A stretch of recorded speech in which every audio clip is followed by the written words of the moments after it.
Hey guys, I hope you are having a really good Thursday. I know I am, and the reason I'm having a great Thursday, aside from talking to all of you, is that my book has just come out. Look at that beauty. It is called Segregation in Language Education, The Case of South Tyrol, Italy.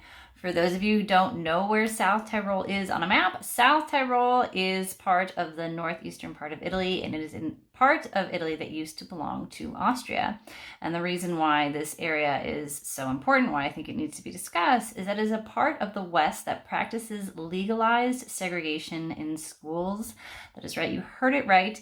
Legalized segregation in schools. I came across this topic back in 2005 when I was on a trip with my mom. And I noticed that this was a part of Italy that, first of all, spoke largely German dialect, which I thought was quite interesting. But the more I started diving into it, the more I realized that there were linguistically segregated schools, or what they refer to as separate but equal schools. And those who come from the US are probably familiar with the term separate but equal.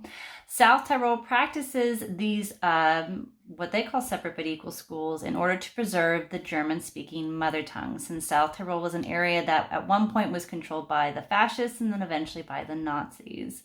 So the school system now, to date, as of 2023, is divided into three major school systems, two of which are the German-speaking school system and the Italian-speaking school system. While language groups in those areas can technically switch between schools, there is a huge effort to make sure that the German language remains pure. That is the political language that is used, which means that students from those different language groups that do have to share the same building will have segregated playgrounds, segregated lunch times, segregated entrances where German-speaking students go through one set of doors and Italian-speaking students go through another. This obviously could be quite problematic for those that come from multilingual backgrounds or those that might be a proponent of multilingualism as a whole.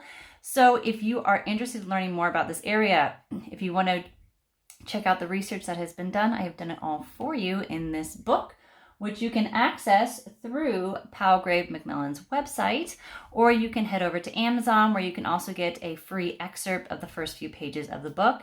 Otherwise, if you want to talk to me directly about the research that I've done, you want to do interviews by any chance, or do a write-up together, or just write up about the work as a whole, by all means, feel free to contact me directly. Otherwise, if you have any questions, I'm around. Otherwise, I will see you all next week.